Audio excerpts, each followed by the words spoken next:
observers. How would you follow that game? Everyone will be in the fog, because everyone will be trying to place mines everywhere. Nobody's going to be in the lane. Nobody will be everybody's going to stay on their side of the map and hope that someone at some point is going to walk across their mine. It could be a standoff. It could be literally just a standoff. Lose the game, leave the game. That's what I'm saying. All right. Okay. Yeah. Either way, whatever happens in it, it's going to be a lot of fun. We're really looking forward to that as well towards the end of the day. Getting back to the actual brackets and what we've got in the serious stuff, of course, we're going to start things off with MVP Phoenix Vici Gaming. We'll talk about that in a little bit more. But Virtus Pro Team Secret, that big game for both teams, both having had a little bit of a rocky patch coming through. On paper, you'd favourite Team Secret, obviously, but Virtus Pro, they seem to have got some resilience. Yeah, I personally, I look at all the matchups and I think, on paper, this team should win. Mm. And then yesterday I did the same, and then, it didn't happen. Yeah, no, my compendium is ruined. Exactly, that's what my compendium did. What's the point anymore? There's nothing. No paper needed. I saw one chap actually said, I predicted eHome to win. But what he'd actually done was taken a copy of his compendium, put it in Paint Shop, and overwritten eHome in writing. I mean, that doesn't work. That doesn't count. No, I think at this point in the tournament you have to let go of all those on paper this team should win, because we've seen all the teams and they've all worked really hard to get here and they all actually performed at a really high level to get here as well. So in terms of Virtus Pro versus Secret, I prefer Secret slightly. They know each other very well. History shows that they have won more matches against Virtus Pro than Virtus Pro won against them. It's 11-6. But I think it can go either way. Okay. I also want to talk about the double champions, the route for the double championships for these players as well. We lost 3 of those yesterday in the form of IG. Also our last TI winners, so we'll definitely have a new name on the Aegis this year. But there are 4 left. Zhao at LGD, S4 and Puppy at Secret, and Hao at Vici. What do you think the odds are that we're going to see a repeat champion? It's something that's... someone said to me, why haven't there been any double champions? Well, it's blooming hard to win 1, let alone 2, and it just doesn't fall that way in Dota, it seems. No, I really think that we might have a chance, but the chances are getting lower and lower. And if, we saw the winners bracket yesterday, that's very tough opposition there, and they all are fighting so hard. So I would actually say that the chances are less than 50% at this point. I would say maybe 20%. Yeah, it's not pretty very low. low. They're all in the lower bracket. Yeah. So only one of the teams can get through. Yeah, I think the motivation plays a huge factor. When you win 1 TI, it's difficult to compete with the rest because everyone else will be more hungry than you. Okay. One of the other things that's been tremendous about being part of the International for the first time, for me personally, is seeing all the behind-the-scenes stuff and seeing how stuffs work. One of the things that's really cool, and I experienced it yesterday for the first time in the arena, is the pods themselves, the projection mapping, and everything that goes into the stage. And there's some good news for you if you're also interested in that, because Casey right now is down in the bowl and is going to tell us exactly how it all works. Yes, thank you so much. Whoa, okay, we were going to give you the player's perspective. Are you ready? Let's go. They start back here. They're called out. Team Casey! And then they go like this. Oh my gosh! Actually, they usually just go like this. Sup? We're ready. Then they follow the red carpet onto this massive stage. We're going to interact with the stage in just a little bit, just to show you just how high-tech it is. But we've had a lot of you at home ask us, what is it really like inside the pods for the players as they're playing? So we're going to follow this to one of these pods. I'm not sure which one, but we're going to find it. Oh, Chandler, my savior. Everybody say hi to Chandler. That was really good. Chandler, tell us what you do here at the International. Basically, I run the pit crew and ref team. We stay in the pods with the players, make sure that there's no technical issues and that we get them solved very quickly. We set up the gear for the players before each match just to save time, make sure everything's working. How are the pods different this year than in past internationals? They've been completely redesigned. They're custom models. We've got double pane glass, rubber gaskets around each edge, floating floor, sliding doors, double pane doors. Let's see if we can squeeze in. I know you guys are busy preparing for the next match right now, so we'll try to stay out of your way. So yeah, it's a little tight in here, but try to make it as comfortable as we can for the players. So we've got separate AC coming in here to keep it cool with all these machines being in here. We've got little water bottle holders set up for all the players. We've got these nice gaming chairs that are adjustable. Special lighting in here. built-in audio recording so that if there's any good replay stuff later, we can get that. It's really quiet in here once we close the door, surprisingly, because of the construction. Yeah, how tightly is this sealed? Let's shut the door. Myron, do you mind? Here, I'll squeeze past. Can we say hi to Myron really quick? Damn, you guys are good. Okay, so I'm going to start out here and get you guys cheering as loudly as possible, and then I'm going to walk inside the pod and we're going to seal it so you can feel what it feels like as a player, okay? So, oh my gosh, it's Techies!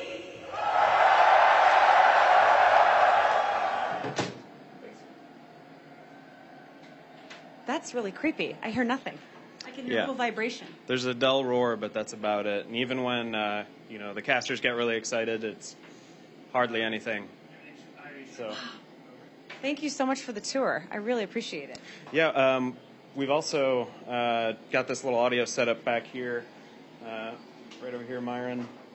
And basically, that's for all the players to use team chat. It's zero latency, really high quality, so they can hear each other really well, even when they're screaming at the top of their lungs. I always wondered that, how they were able to communicate so well. Yeah, that's what we've offered this year, and it's been working really well. Love the carpet, too. Yeah. That is just rich. It's a wonderful color. Thank you for the tour. Now let's get you guys cheering once again so everybody start making some noise. Woohoo! Oh my gosh, the All-Star match is coming! And now you can hear the difference.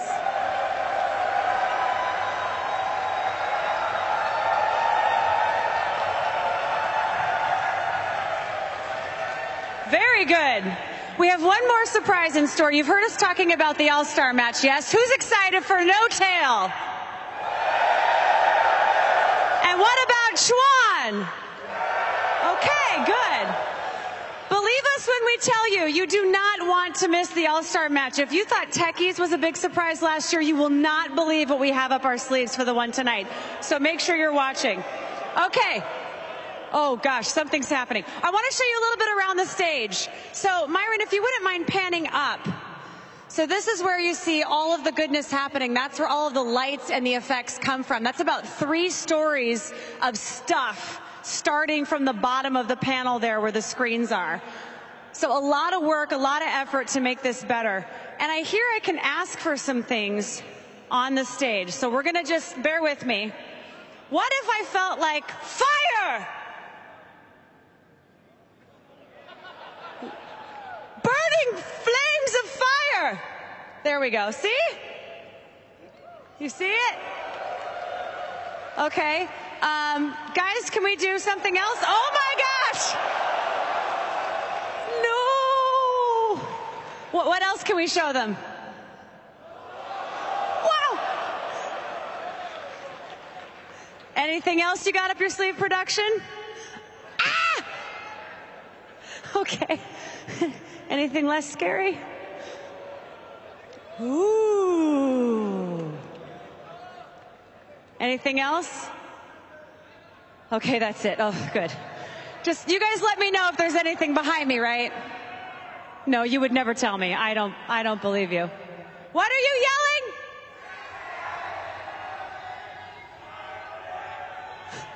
I can't understand anything.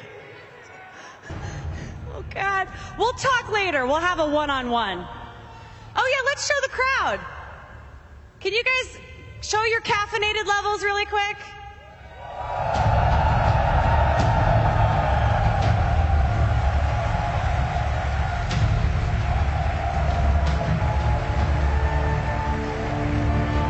Oh, and this is the part where the voice says, Game 3!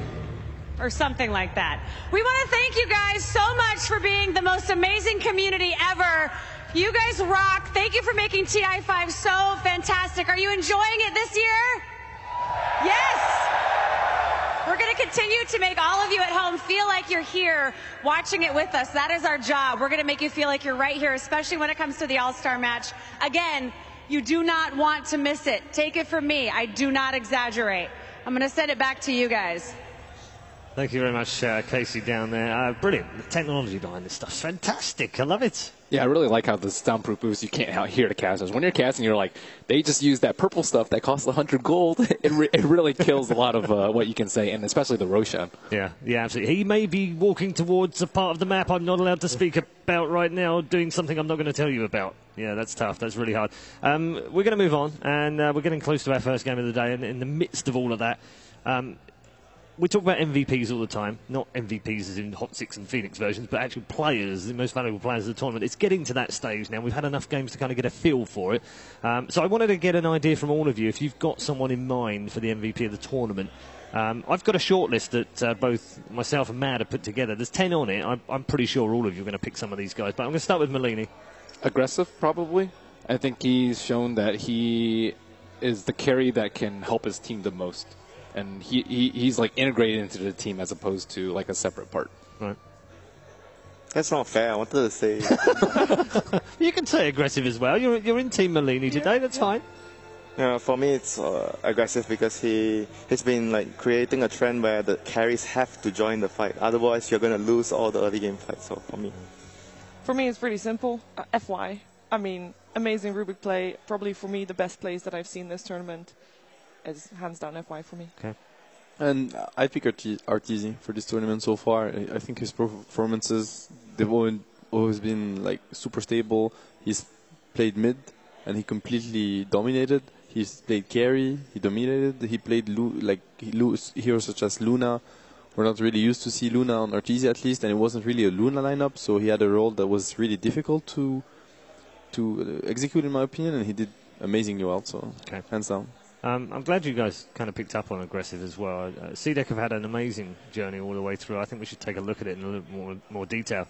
Of course, coming through Chinese qualifiers, we weren't entirely sure what that was going to be like. eHome taking that one. That forced CDEC to go into the wild card as well. And from there, I think Toby put it brilliantly yesterday when he said they've had the roughest road that they could possibly have had